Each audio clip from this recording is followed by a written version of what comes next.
দর্শক, পূজার আয়োজন নিয়ে জানবো। ময়মনসিংহ থেকে যুক্ত হবেন সহকর্মী সুলতান মাহমুদ আরিফ কনিক এবং সিরাজগঞ্জ থেকে যুক্ত হবেন সহকর্মী হিরকুন। শুরুতে চলে যাব ময়মনসিংহে। কনিক, শারদীয় শুভেচ্ছা জানাই। কেমন দেখছেন আজকের আয়োজন? আয়োজন শুরু হয়েছে কিনা আমাদের জানাবেন।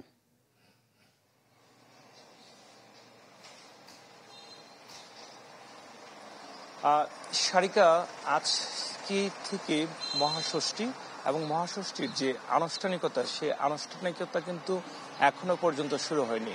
আমরা ময়মনসিংহের বেশ কয়েকটি পূজা মণ্ডপ সকালবেলায় ঘুরে দেখেছি এবং প্রত্যেকটি মণ্ডপের সামনে পর্দা দিয়ে ঢেকে রাখা হয়েছে। একটি বিষয় জানিয়ে রাখি যে বছর ঘুরে এই বছরব্যাপী অপেক্ষার প্রহর শেষে আজকে থেকে যে শারদীয় দুর্গোৎসবের আনুষ্ঠানিকতা শুরু হয়েছে এবং হিন্দু যে শাস্ত্রমতে সেটি হচ্ছে যে দুষ্টের বিনাশ ও সৃষ্টির পালন করতেই বছর ঘুরে এই দুর্গতিনাশিনী দশভুজা মা দুর্গা এসেছেন আজকে ধরায়। এবং আজকে মহাষষ্ঠী, ঢাক, কাসর, ঘণ্টা, শঙ্খ, উলু এসবের মাধ্যমে বেলগাছের নিচে পূজার মধ্য দিয়ে শুরু হবে মূলত আনুষ্ঠানিকতা। এবং বলে রাখি যে হিন্দু শাস্ত্রমতে বলা হয় যে সপ্তমীতে দেবী দুর্গার আগমন ঘটে এবং দশমীতে গমন হয়।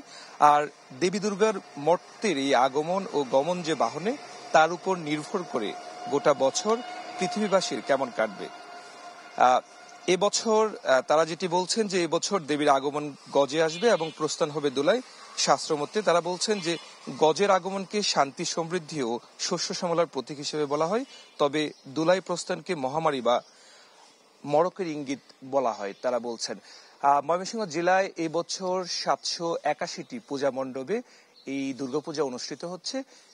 প্রত্যেকটি মণ্ডপে আমরা দেখেছি যে আনসার সহ বিভিন্ন আইন শৃঙ্খলা বাহিনীর সদস্য মোতায়েন রয়েছে এবং এই দুর্গোৎসবকে ঘিরে কোনো ধরনের অপ্রীতিকর ঘটনা যেন না ঘটে, তার জন্য প্রশাসনের পক্ষ থেকে সব ধরনের নিরাপত্তা ব্যবস্থা নিয়ে রাখা হয়েছে।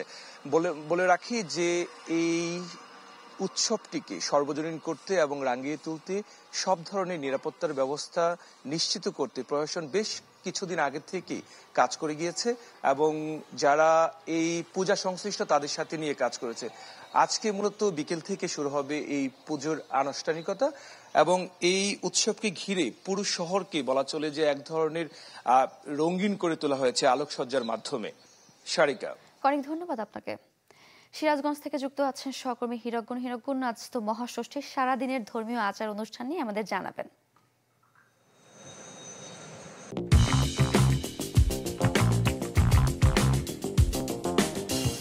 আসলে শারদীয় দুর্গাপুজোর কিন্তু আজকে মহাষষ্ঠীর মধ্য দিয়ে কিন্তু যে 5 দিন ব্যাপী শারদীয় দুর্গা উৎসব সেটি কিন্তু শুরু হয়েছে। আজকে মহাষষ্ঠীর দিন কিন্তু চণ্ডীর ঘট স্থাপনের মধ্য দিয়েই আজকে এই ষষ্ঠী পূজার মধ্য দিয়ে কিন্তু 5 দিন ব্যাপী যেটি শারদীয় দুর্গাপূজা সেটি কিন্তু আসলে শুরু হয়েছে। এবং আজকে যেটি রয়েছে যে চণ্ডীর ঘট স্থাপন এবং ষষ্ঠী যেটি বিহিত পূজা রয়েছে, ষষ্ঠী বিহিত পূজা রয়েছে এবং চণ্ডীর ঘট স্থাপন রয়েছে, যার মধ্য দিয়ে কিন্তু আজকে যে 5 দিন ব্যাপী শারদীয় দুর্গোৎসব কিন্তু শুরু হয়েছে। সিরাজগঞ্জে কিন্তু এবার ব্যাপক উৎসাহ উদ্দীপনার মধ্য দিয়ে কিন্তু শারদীয় দুর্গাপুজোটি শুরু হয়েছে, কারণ সিরাজগঞ্জ জেলায় কিন্তু এবার প্রায় 5 শতাধিক উপরে মণ্ডপে কিন্তু শারদীয় দুর্গাপূজা অনুষ্ঠিত হচ্ছে এবং দুর্গাপূজা উপলক্ষে কিন্তু পুরো সিরাজগঞ্জ শহরকে কিন্তু বর্ণিল সাজানো হয়েছে। আমরা ঠিক দেখতে পাচ্ছেন এখন কিন্তু আমরা রয়েছি ঠিক সিরাজগঞ্জ শহরের যেটি কেন্দ্রীয় মন্দির শ্রী শ্রী মহাপ্রভুর আকড়া, ঠিক এই মহাপ্রভুর আকড়ার মতো সিরাজগঞ্জের যে 5 শতাধিক মন্দির এবং মণ্ডপ রয়েছে সেখানে কিন্তু ষষ্ঠী পূজার মধ্য দিয়ে কিন্তু আজকে মহাষষ্ঠী চণ্ডী ঘট স্থাপনের মধ্য দিয়ে কিন্তু আজকে এই পুজোটি শুরু হয়েছে। এবং আজকে দিনব্যাপী যেটি আয়োজনের কথা আপনি বলছেন সেখানে কিন্তু যে ষষ্ঠীর যেটি বিহিত পূজা রয়েছে সেখানে সন্ধ্যায় কিন্তু আরতি রয়েছে এবং সকালে কিন্তু যে চণ্ডীর ঘট ঘট স্থাপন কিন্তু হবে প্রতিটি মন্দিরে মন্দিরে। এবছর কিন্তু সিরাজগঞ্জে আমরা যেটি দেখেছি যে শারদীয় দুর্গাপূজা উপলক্ষে কিন্তু প্রশাসনের পক্ষ থেকেও কিন্তু ব্যাপক নিরাপত্তা ব্যবস্থা গ্রহণ করা হয়েছে এবং পুরো সিরাজগঞ্জ শহরকে কিন্তু আলোকসজ্জায় সজ্জিত করা হয়েছে। মণ্ডপগুলোতে কিন্তু সাজসজ্জা করা হয়েছে।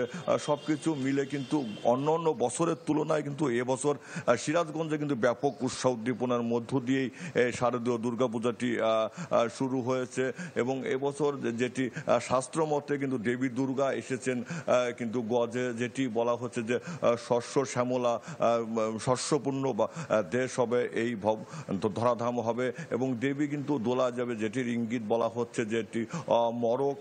সবকিছু মিলে কিন্তু এবছরের পুজোর যেটি সিরাজগঞ্জে আয়োজন কিন্তু ব্যাপক আয়োজন রয়েছে। আমরা যেটি দেখেছি যে সন্ধ্যার পর থেকে পুরো শহরটি কিন্তু আলোকিত হয়ে ওঠে এবং মন্দিরে মন্দিরে আমরা দেখেছি যে গতকাল পঞ্চমী ছিল, গতকাল রাতেও কিন্তু আমরা দেখেছি যে দর্শনার্থীদের অনেক ভিড় ছিল। সবকিছু মিলে কিন্তু সিরাজগঞ্জে কিন্তু উৎসবমুখর পরিবেশ রয়েছে এবছর শারদীয় দুর্গাপূজায়। সারিকা। হীরাগুন, ধন্যবাদ আপনাকে। দর্শক, মহাষষ্ঠীর আয়োজন নিয়ে জানছিলাম সিরাজগঞ্জ এবং ময়মনসিংহ থেকে যুক্ত হয়েছিলেন আমাদের সহকর্মীরা।